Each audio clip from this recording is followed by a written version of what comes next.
You're listening to KZUM News on 89.3 KZUM Lincoln and KZUM HD.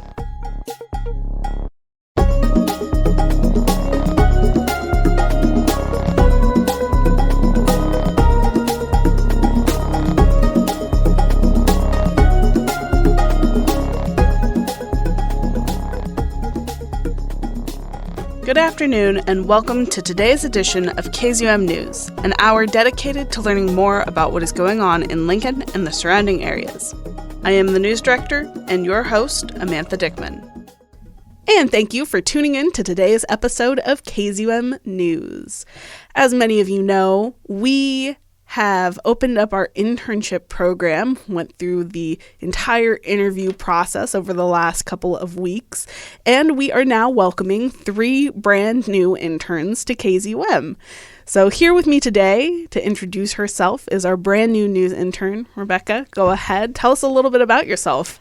Hi, yes, I am Rebecca Ford. I'm the new newsroom intern. I am a sophomore at Nebraska Wesleyan. I'm studying communication studies for my major with minors in marketing, writing, and theater arts. I'm really excited to be here. So you have kind of joined KZUM at a time when we are expanding our news department, and you are in communication studies. Can you kind of talk about what inspired that move and how you feel KZUM will play a role in your journey? Yes. I think what stood out to me immediately about KZUM was the connection to community, and I've been wanting to get into radio and broadcasting. It's always sort of been a long-term goal, and I saw that the applications were open, and I thought it would be a great fit if I was able to get a position here. And so I've really taken this as an opportunity to further my experience in journalism, in reporting, to increase my comfortability on air. So there's a lot of different avenues I'm excited to explore here. Yeah, and of course we've got Fund Drive coming up. You're helping out with that. In the meantime, though, you're not on today's episode technically, since we're doing Winner Take All, Right. And we'll get to that in just a moment. However, starting next week, you are working on stories, putting content together. So can you tell listeners a little bit about what you are currently working on? Yes, I think we're in a time that I really want to focus on the matters that are hitting those in our community closest. There was a march at the Capitol recently on Wednesday of this week, and there are several students at Nebraska Wesleyan who were in attendance at that march, who I'm hoping to hear the perspectives of. All right, and thank you very much, Rebecca. We'll check in next week to learn more. The Government, Military, and Veterans Affairs Committee heard Legislative Bill 3, proposed by Senator Lauren Lippincott of District 34, and LR 24CA, proposed by Senator Myron Dorn of District 30, on January 30th. Both LB3 and LR 24CA seek to change provisions related to the selection of presidential electors, with the latter proposing a constitutional amendment. Or, in other words, it would alter Nebraska from a congressional district voting system to winner-take-all. This is the second year in a row that the change to winner-take-all has been proposed. We met with Senator Lippincott to learn more about how those changes would impact Nebraska's voting process. And of course, we are here today for LB3. Can you kind of describe for listeners what this bill pertains to? Yeah, Legislative Bill number 3, what it is it would move Nebraska back to winner-take-all. And let me explain a little bit briefly what that means. Now, before 1992, Nebraska was winner-take-all. Then we went to the district plan. The first state, Maine, which is the only other state in America that has the district plan. And what I mean by that is that our 2 votes that are allotted for the U.S. Senator, those are, in fact, winner-take-all. So whoever wins the popular vote for president, and we're talking about the presidential election only, so the person who gets the most votes with popular vote for the 2 votes allotted for the Electoral College, that does, in fact, go to the winner-take-all. But what we're talking about here are the 3 congressional electoral votes that Nebraska has, and that then in Nebraska can get split up by the popular vote in that congressional district. And we've seen that that has happened over the course of time since 1992. It's happened 4 times, I believe. And this last election was one of those 4 times. So Kamala Harris, she did win the 2nd congressional district, which is the Omaha area, and Donald Trump won the other 4 electoral votes. The 2 allotted for the U.S. Senate, and then the other 2 for the U.S. representatives. And so this discussion of moving from the legislative district back to winner-take-all, it's been going on for several years now. I know it was in front of the legislature last year. Can you kind of talk about where that pushback against switching between these 2 methods is coming from? Yeah, and it's congressional districts, not legislative districts. That's okay. That's fine. The issue well, a couple of things. Number one, there's only 2 states that do this district plan, Maine and Nebraska, as I mentioned. And so either the other 48 states are doing it wrong or we're doing it wrong, because it really needs to be standardized. It needs to be uniform, because right now Nebraska and Maine are outliers. Now, a lot of people will say, well, golly gee whiz, you folks in Nebraska, the Republicans, are just trying to bully their way into getting another electoral vote. But truth be told, the folks up in Maine have made it known that if Nebraska goes back to winner-take-all, they most likely will go back to winner-take-all also. And their 1 vote that normally goes red will probably go blue to Democrat. So that's really not the issue. The issue is the principle behind it. And I like to think of it this way. The President of the United States, he is elected by the entire state. He presides over the entire state, just like the governor of Nebraska. He presides over the entire state. He's elected by the entire state. The same can be said for the Secretary of State, the State Secretary of State, the auditor, the treasurer, the attorney general. All these people, they serve in the entire state of Nebraska, and they're elected by the entire state of Nebraska. It's not willy-nilly. It's not one district over the other. So I believe that is, there are those reasons why winner-take-all makes sense, in my opinion. Sure. And so today, we're coming out of a 6-hour hearing on this very subject. How are you feeling moving forward about the vote on this? Well, number one, we just had a presidential election in November. So we don't have any forces from outside the state of Nebraska moving us one direction or the other. This is our decision that we're making. Also, since we had the election, we've also changed 17 people in the legislature. So they're the decision makers that will be voting one way or another. So it's kind of a fresh start. The slate is somewhat wiped clean, so we're going to start over and try to sell our idea. And I think it's really important today, as you just mentioned a few moments ago, we just finished with nearly 6 hours of testimony. So that's a good thing. My staff reminded me, they said, don't forget what Aristotle said. He said that it's the mark of an educated mind who can entertain a thought without accepting it. So it's very important to not go into decision-making with preconceived notions and to have your mind made up, but instead listen to the arguments, consider the facts, both pro and con, and then make up your mind after that. All right. And then, of course, do you know how long how long it will take before you are expected to kind of hear back from them on that decision, whether this is going to move forward or not? Yeah, sometimes that can be a week, sometimes it can be a couple of days, sometimes it can be several weeks. So that's up to them, up to the committee. But I want to leave you with this idea. The main takeaway for winner take all is the same reason that we have a U.S. Senate, where regardless of the population of any state, each state gets 2 U.S. senators. So that helps spread out representation. Also, we have an electoral college That also spreads out representation so that we do not have pockets of power that are just centered in heavily populated areas and have power that's just focused in heavily populated areas. I always like to bring this example to bear because this really kind of points this out. There are 6 cities in America that have more population than 14 states. And Nebraska is one of those 14 states. The cities of San Francisco, Los Angeles, Chicago, Philadelphia, Boston, and New York City have a greater population than 14 states. So in essence, if we just had a democracy or just had a House of Representatives only, then our votes would be canceled out by those 6 cities.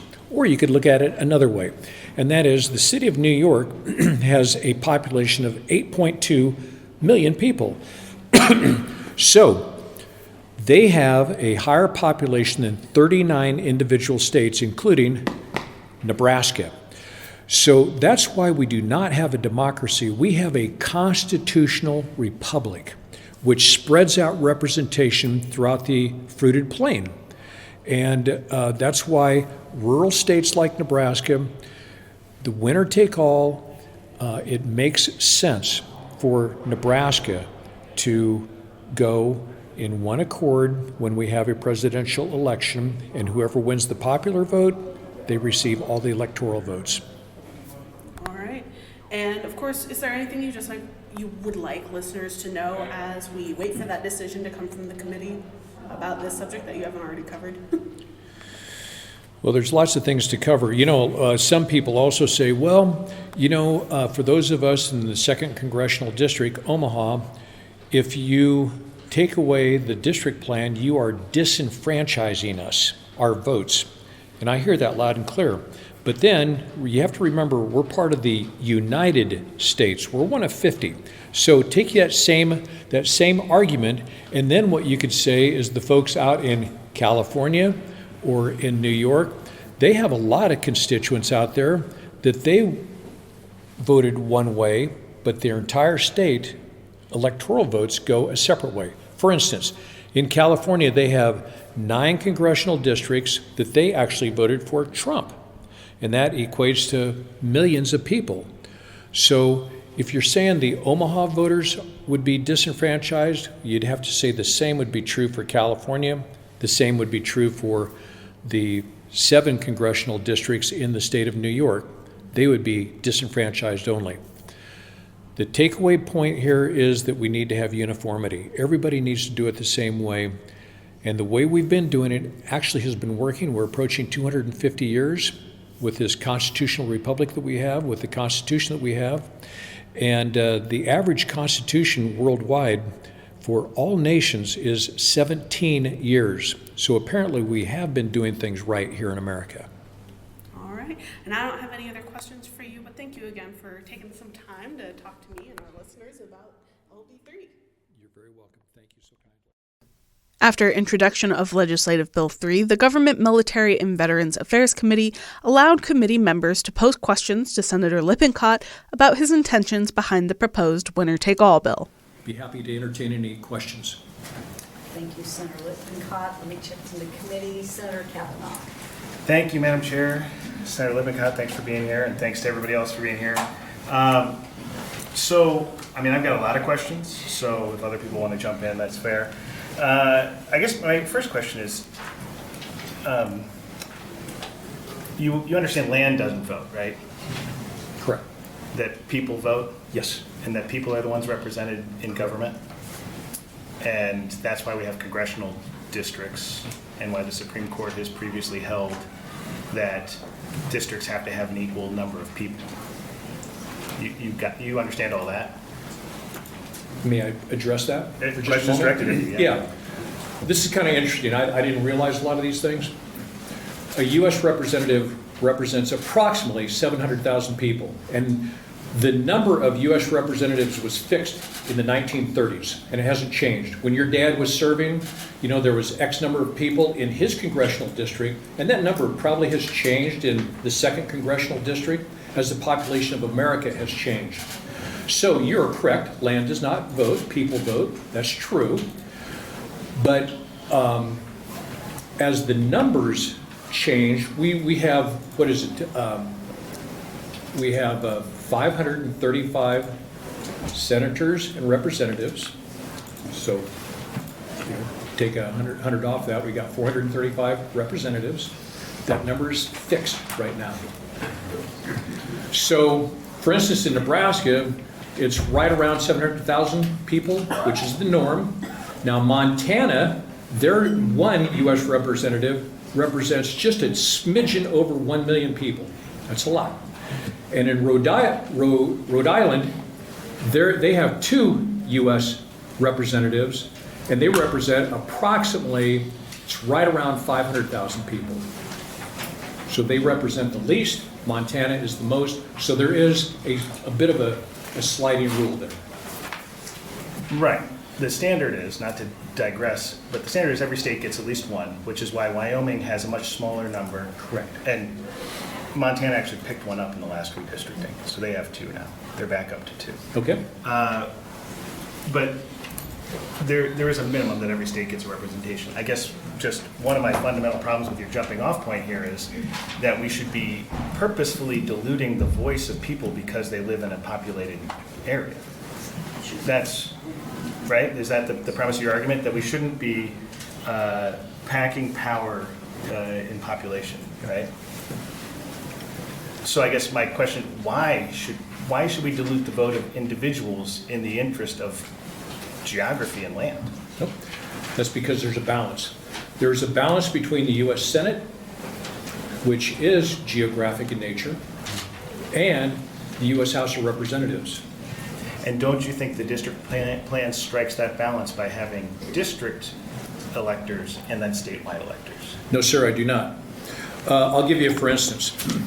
Donald Trump, in this last election, he got 195,000 votes more than Harris. Harris, she won Omaha by 15,000 votes. So Donald Trump,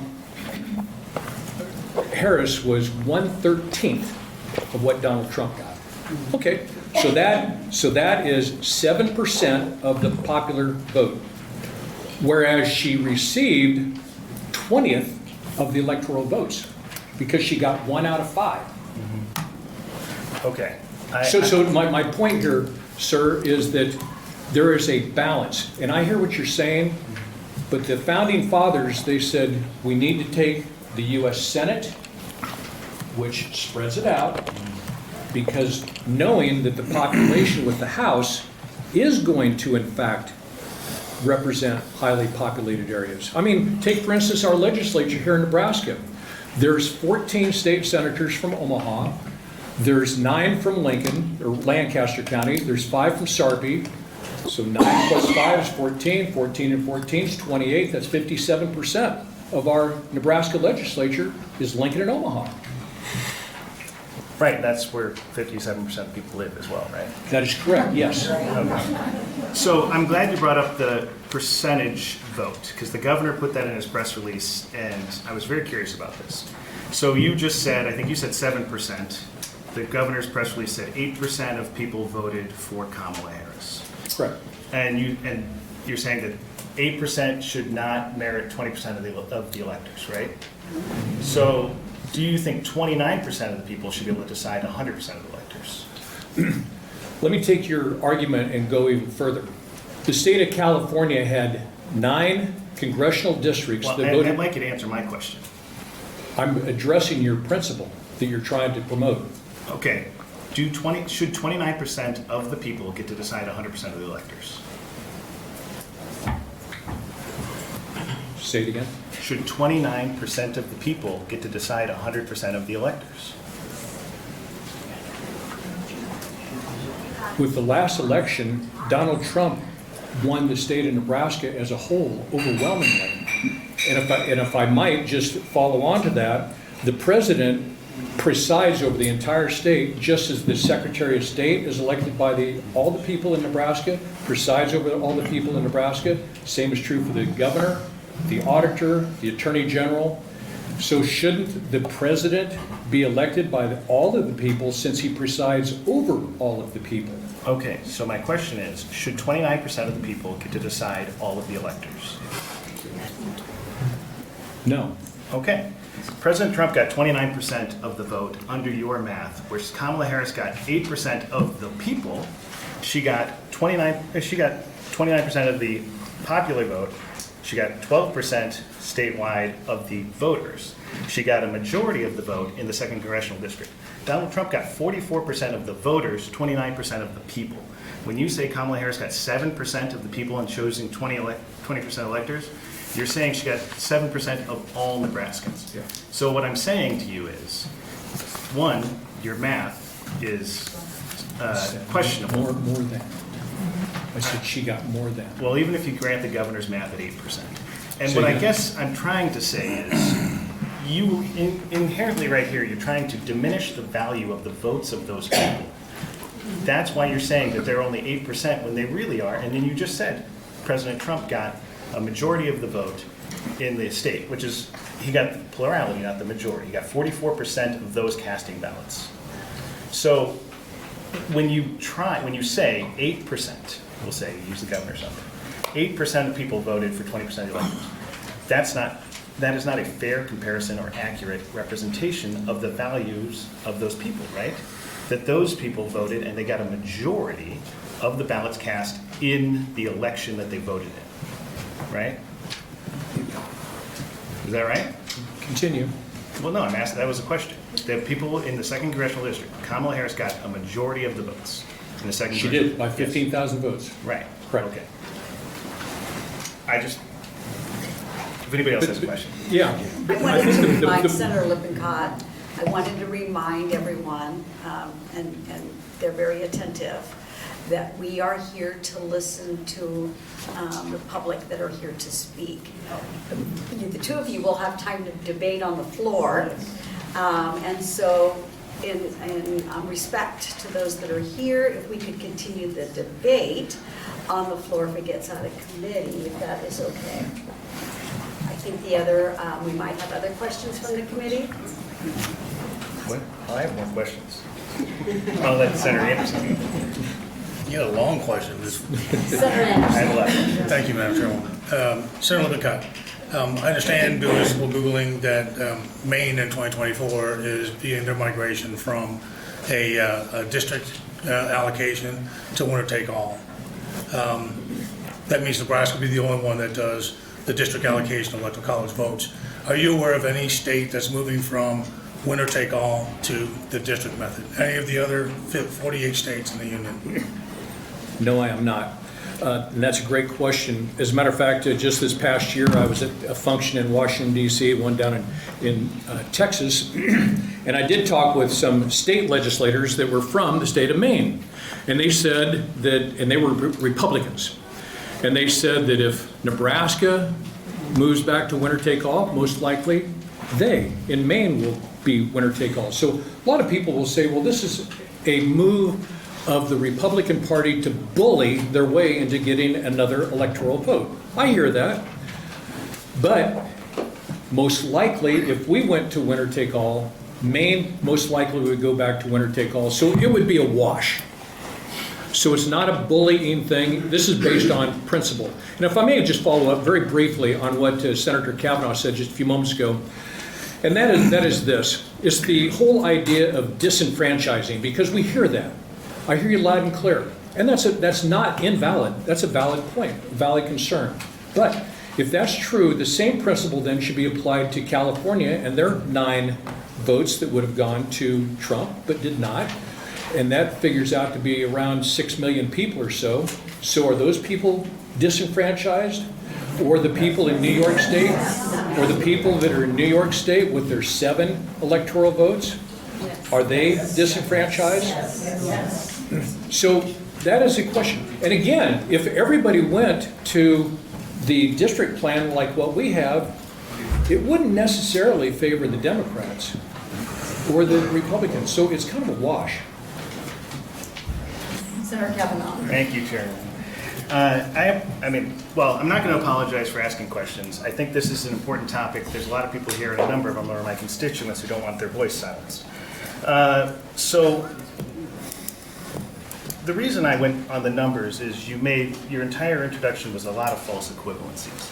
And you just made another one. We're not senators in California.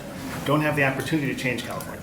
To be clear, I have been opposed to the Electoral College. I wrote a paper against it in 7th grade in favor of popular vote. So I'm a long-time popular vote guy.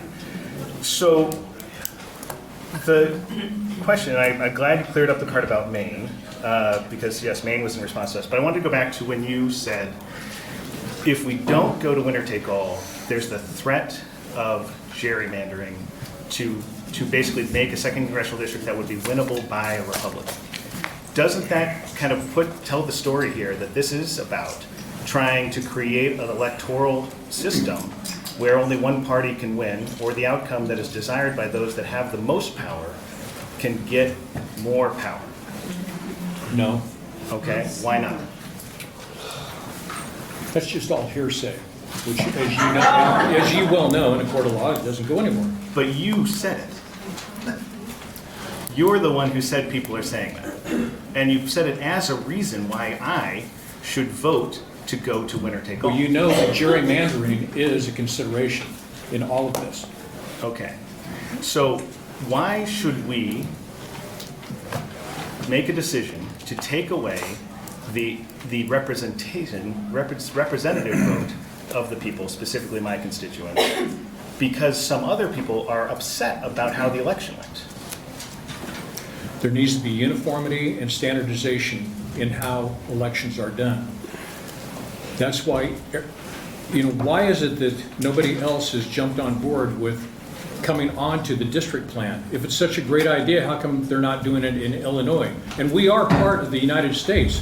So, things in California, New York, Illinois, that actually does make a difference. It's driven by principle, not by politics. And if you were here proposing a convention of states, will say, to eliminate the Electoral College and go to national popular vote, I'd be a co-sponsor of that. But that's not what we're talking about. Right. We're talking about creating a less representative election. Fundamentally, right? No. How is it not less representative if you come out, you have some people voted one way, some people voted another way, and right now you do get some representation based on how you vote, but under a winner-take-all system, everybody's voice is registered the same regardless of how they vote. How is that more representative? We're certainly It's because we're one of 50, that's why. right, but we are us, Yeah. and we get to choose how we speak our voice, right? Yes. So I guess I'm not persuaded by the argument that we should speak with one voice. I think that we should speak with the diversity of opinions and be willing to accept that diversity of opinions. Okay, I just fundamentally disagree with this. Yeah, but thank you for bringing that up. I get that, and I do appreciate your having a conversation. I can tell everybody else is sick of hearing me. No, we're not. Yeah, I know. There's a lot of other people who want to talk. Well, Senator Lippincott, I will save any other questions I have for another day, and I'm sure you will find me on the floor and we'll talk about it. But thank you. I appreciate your questions. Thank you, Senator Kavanaugh. Senator Lanowski. Thank you, Chair. Senator Lippincott, can you give us a brief history of when we came to this split electoral vote? 1 minute explanation. 1 minute. Well, you know that Maine went in 1972. Nebraska thought it was a trend. They tried it in 1990, it failed. 1991, it failed. 1992, it passed by 25 votes, not a supermajority like we need today with the filibuster. So 25 votes. Then the legislature thought, golly gee whiz, I think we made a mistake. A few years later, in 1995, they reversed course. The legislature did. The Democrat governor, Ben Nelson at the time, he vetoed it. The veto was not overridden, so it stayed in place. Groundhog Day, 2 years later, 1997, again, the legislature, they reversed course. We made a mistake. They undid it. The governor vetoed it, and that's where we are today. There were not enough votes for the veto.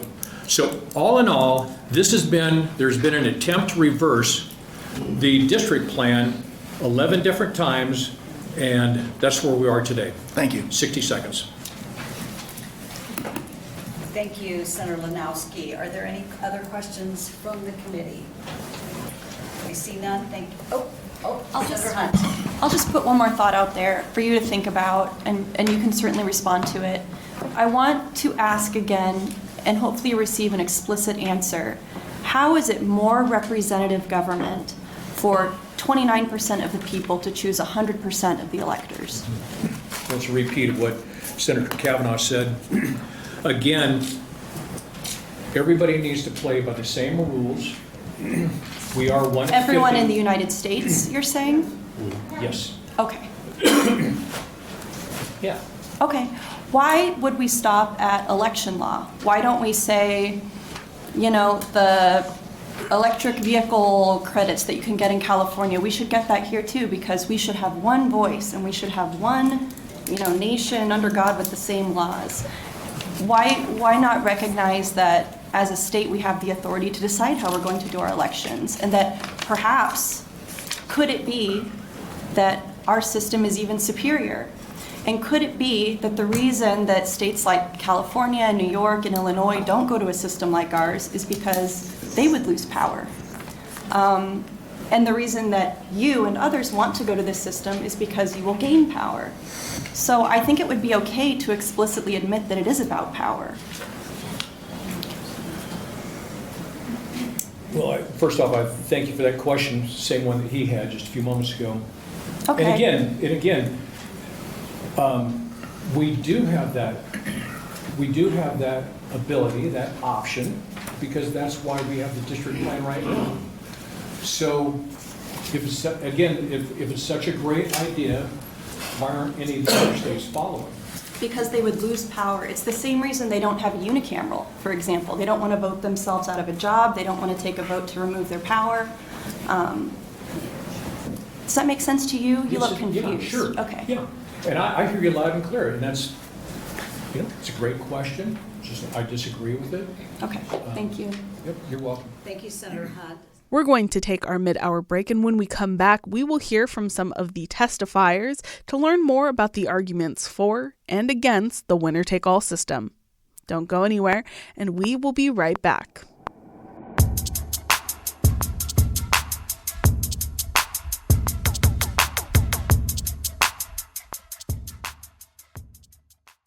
Support for KZUM comes from Lincoln Pharmacy, a local neighborhood pharmacy located at 33rd and A Streets, offering medication therapy management, medical supplies, citywide prescription delivery, vaccinations, and more.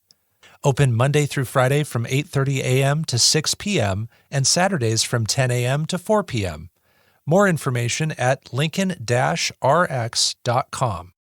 And by Lincoln Exposed, returning in 2025. Lincoln Exposed is celebrating 20 years of showcasing the local music scene.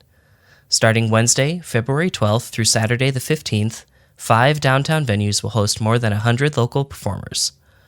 All access passes and single-day tickets are now available on TicketWeb and linked on bourbontheater.com. More information about Lincoln Exposed is on Facebook and Instagram. and from Nebraska Public Media, presenting Art and the Machine, a live radio theater event inspired by the artist and inventor and the recent PBS documentary Leonardo da Vinci. This event merges human creativity with artificial intelligence at the Sheldon Museum of Art, Thursday, January 23rd at 5:30 p.m. This event is open to the public. Registration and details are available at nebraskapublicmedia.org/Leonardo.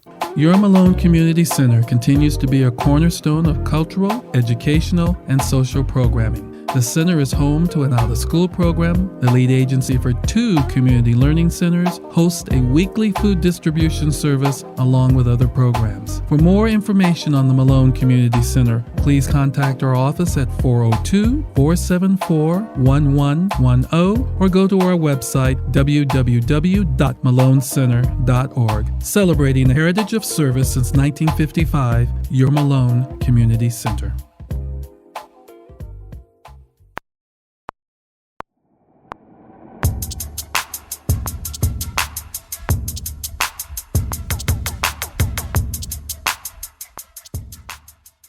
And welcome back to today's episode of KZUM News.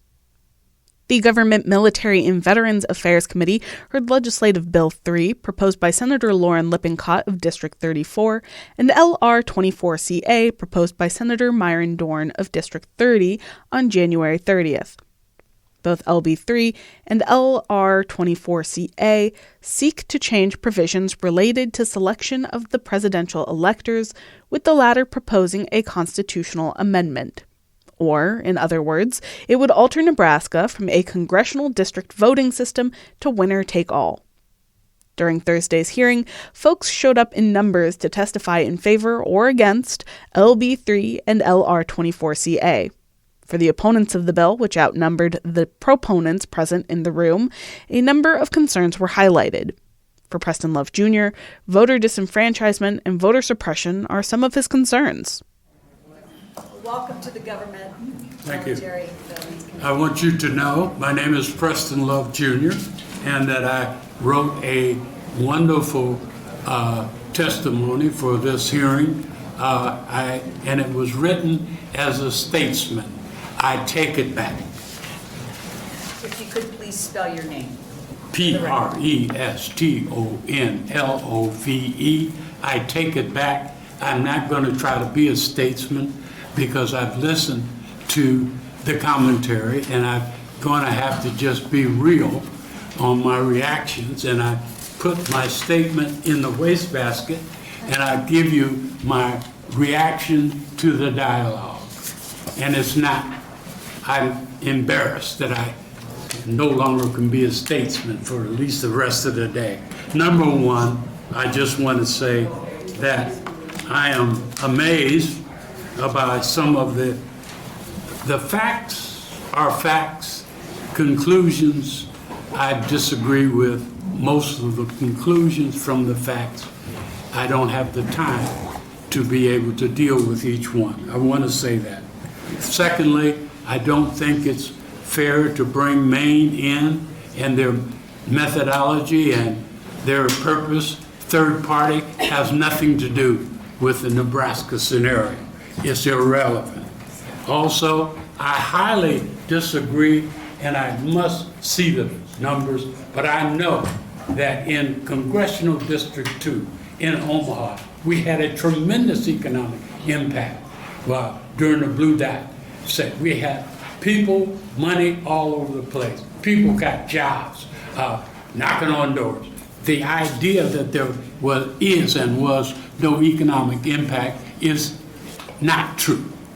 Thirdly, I hope that you heard the laughter when we talked about that this may put us in a position where we become they and us. We're already there. We're already there. It is they versus us in so many ways. I ran for office and I spent most of my campaign talking about let's stop doing they for us, but we are there.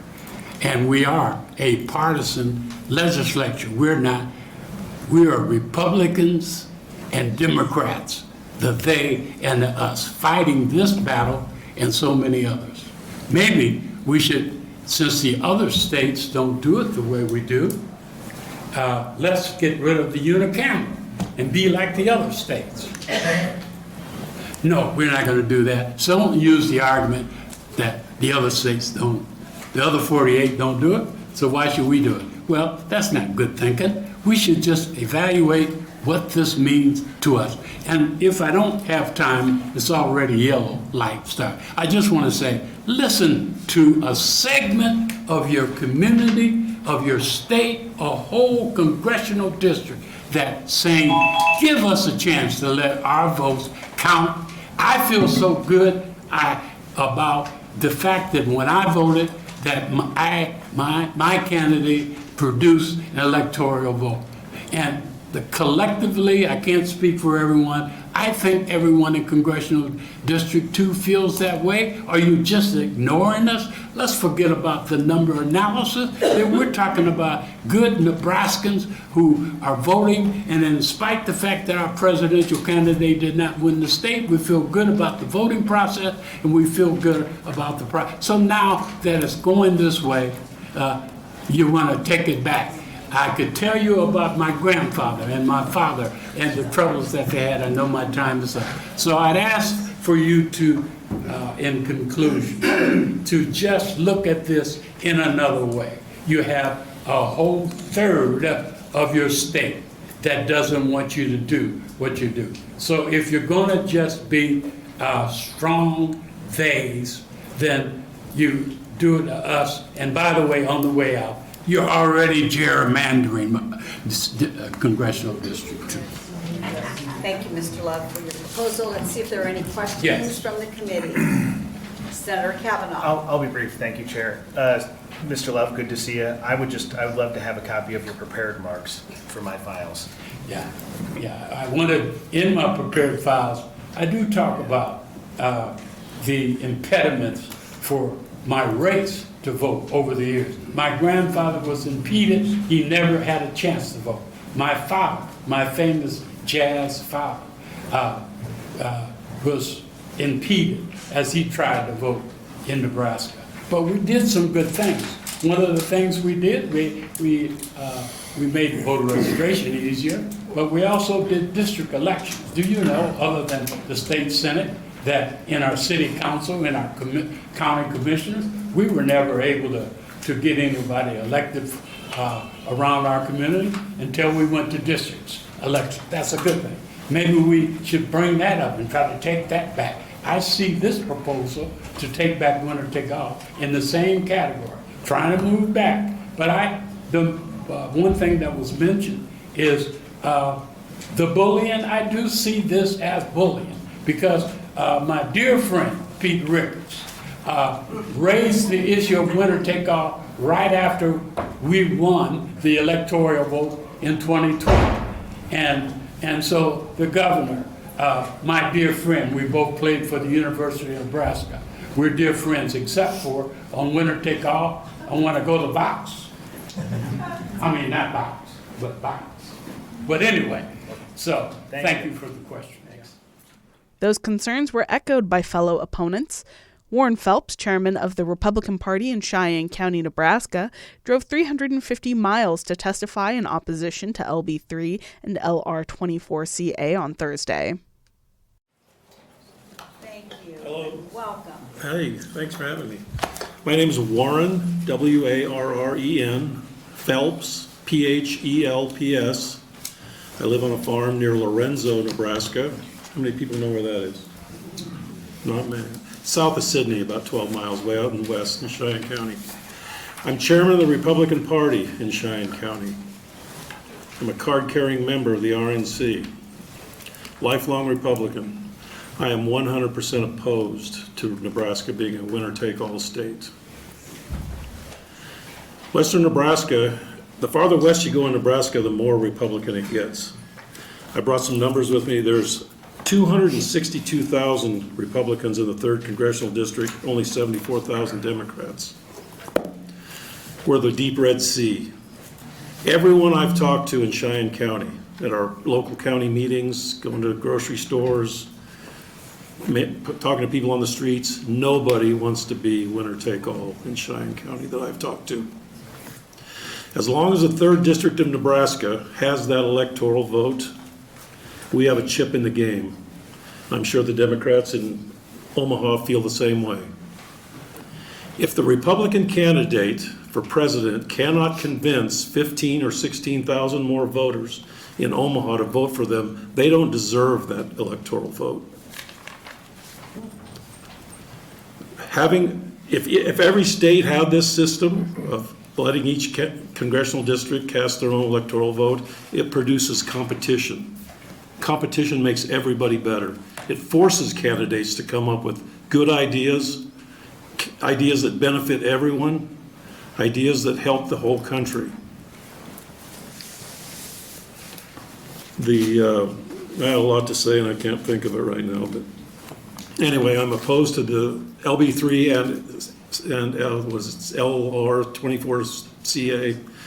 I would prefer a constitutional amendment that keeps the per district electoral vote in place.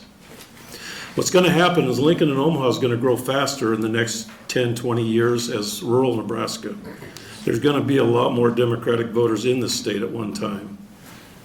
I don't want to be drowned out by Democratic votes in the 3rd district. I want to keep our electoral vote in the 3rd district. Thank you for listening to me.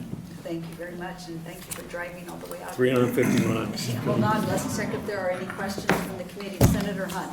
Thank you. Thank you so much for being here. Can you tell me your name again? I know I said it. It's good for the Warren, record. W-A-R-R-E-N, Phelps, P-H-E-L-P-S. Thank you. In addition to concerns regarding voter suppression, others focused on the potential economic impact reverting to a winner-take-all system might have on Nebraska. Jim Tim, representing the Nebraska Broadcasters Association, explained to the committee what that might look like come election season. Thank you, Chairwoman Sanders. Members of the Government, Military, and Veterans Affairs Committee, I'm here in opposition to LB3. My name is Jim Tim, that does rhyme, J-I-M-T-I-M-M. I represent the Nebraska Broadcasters Association. We represent the state's over-the-air, FCC licensed radio and TV stations all across Nebraska. Our membership consists of over 40 companies that operate over 200 signals around the state. We believe in maintaining our current system that ensures the vote of every citizen is valued by all presidential candidates. If you look back at the 2024 presidential election, we attracted several campaign visits to eastern Nebraska, but under winner take all, we would suffer some big losses. First, for media, local media, we would lose access to candidates. If LB3 passes, local TV and radio stations are left reporting on presidential candidates strictly through the eyes of national media. Our coverage would be void of local candidate visits, interviews, discussions with candidates, citizens, and local interviews on issues that matter to the people. Do you really want it left to the national media outlets, the cable shout shows, and social media to educate Nebraska on our presidential candidates? We think that's risky. Another loss would be jobs. If LB3 passes, local TV and radio stations, especially those in CD2, would lose millions of dollars in revenue. That money would be diverted to states that are having actual races. And even with these elections occurring only every 4 years, stations rely on this revenue to keep newsrooms adequately staffed, to update to the latest technology, to provide local, trusted content, including life-saving weather reporting. Lost revenue would lead to lost jobs. And if LB3 passes, we do lose some needed tax income. Under our current system, when campaigns come to Nebraska, they hire Nebraska consultants, stay in our hotels, eat in our restaurants, shop at our retail businesses. That all trickles down and creates state and local tax revenue. The Greater Omaha Chamber shares the very concerns that I've expressed here this afternoon. In closing, we've all heard that we want Nebraska to be a fly-to state and not a fly-over state. But moving to winner-take-all guarantees that these important political campaigns will fly right over Nebraska. Thank you for listening, and we hope that you will keep LB3 in committee and not allow it to advance. I'd be happy to answer any questions. Meanwhile, opponents to the bill cited the congressional district method as a failed experiment. John Mark Rule testified, calling for Nebraska to revert to the winner-take-all method for this very reason. Thank you. Welcome, Government Committee. Thank you. My name is John Mark Rule, John-M-A-R-K-R-U-L-E. And I'm here for LB3. And I am just representing myself, one voter, one citizen in the state of Nebraska. Proponent? I'm a proponent, yes. Thank you. I believe it's time to end this failed 33-year experiment. I think when it was originally came in, that was kind of how they went at it. The actual lady who, the senator who actually put it up said, if we don't like it, we can change it back. And I believe that it is an experiment. and it's failed. It has divided and diluted Nebraska's electoral college vote. How it has divided Nebraska is it has pitted the majority of Nebraska voters against a minority Omaha-based group of contrary voters. Nebraska only has 5 electoral votes. When we divide those votes by even one, the ultimate outcome is a cancellation of one of the other votes, leaving Nebraska essentially with 3 electoral votes.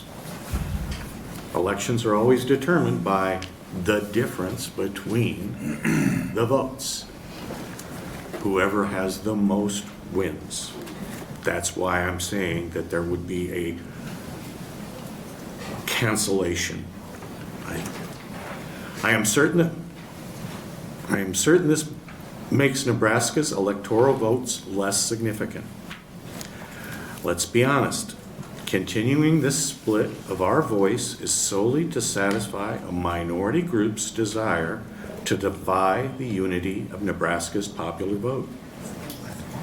It's time to correct the obvious partisan up yours to the majority of Nebraska voters.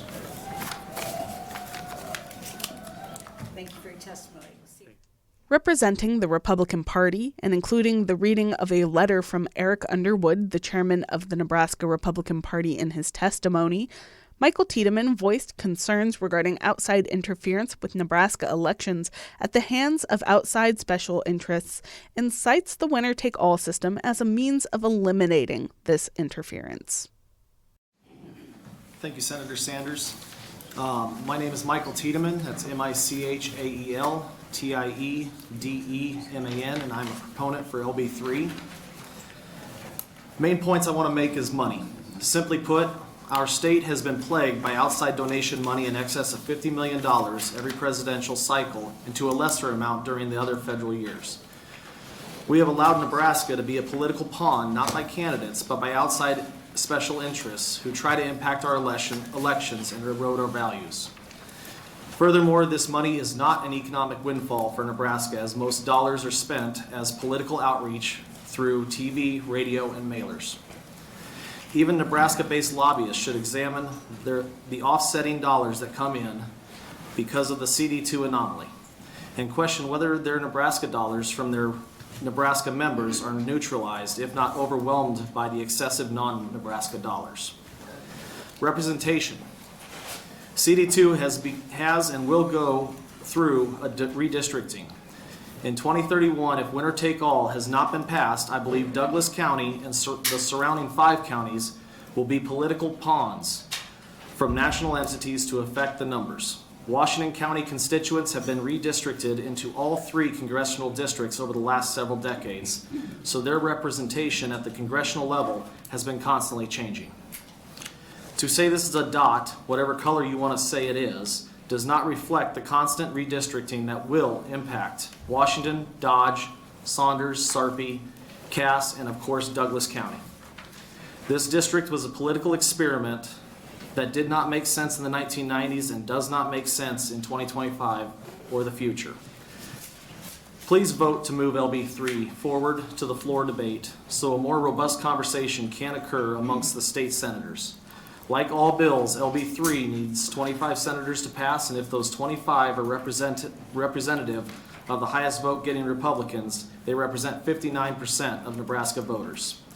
Please get this bill out of committee. Thank you, Mr. Tiedemann. Check if there's any questions. Senator Kavanaugh. Thank you, Chair. Thanks for being here, Mr. Tiedemann. Just to clarify, the certain things that were circulated, it looked like what you were reading is a letter from Republican Party Chair Eric Underwood. Yes. So you're here representing the Republican Party? Yes, he didn't get it in time, so I decided to include that in my public comment. Oh, that's fine. I just want to ask, are you here representing the Republican Party, though? Yes, I am here representing the Republican Party. Okay, thanks. Yep. Any other questions? See none. Thank you, Mr. Tiedemann. Thank you.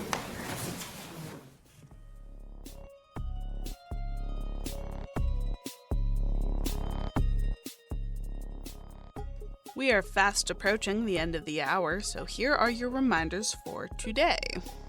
The KZUM Newsroom is always open to hearing about any questions, concerns, suggestions, or even any story ideas that you might want to share with us. All you have to do is give us a call at 402-474-5086, extension line 6. If you give us a call and we aren't available, don't forget to leave a voicemail. Or, if you aren't much of a phone person, you can also find our social media handles and more newsroom information at kzum.org under that About tab. Speaking of our website, if you happen to miss a show, you can always head to the KZUM News tab, where we archive all of our shows and include a transcript with links to that day's content. And lastly, I just want to give a shout out to Jack Rodenberg of the Rodenberg Music Experience. He put together all of the amazing original music that our news program uses. So once again, thank you, Jack. That wraps up our reminders for now. As you head out into the world, I hope you have a lovely day. Thank you for listening, and we hope you'll join us next time.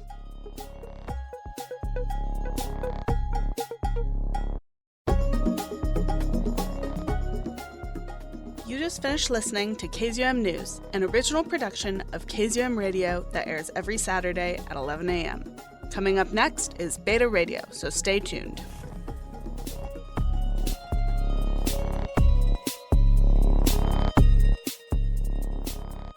We are fast approaching the end of the hour, so here are your reminders for today. The KZUM Newsroom is always open to hearing about any questions, concerns, suggestions, or even any story ideas that you might want to share with us. All you have to do is give us a call at 402-474-5086, extension line 6. If you give us a call and we aren't available, don't forget to leave a voicemail. Or, if you aren't much of a phone person, you can also find our social media handles and more newsroom information at kzum.org under that About tab.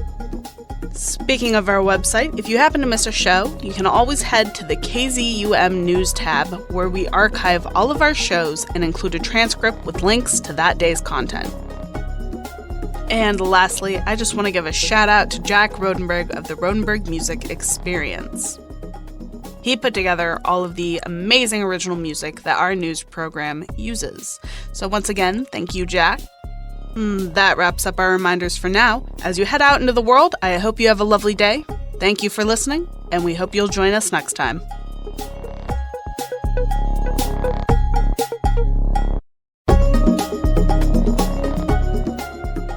You just finished listening to KZUM News, an original production of KZUM Radio that airs every Saturday at 11 a.m.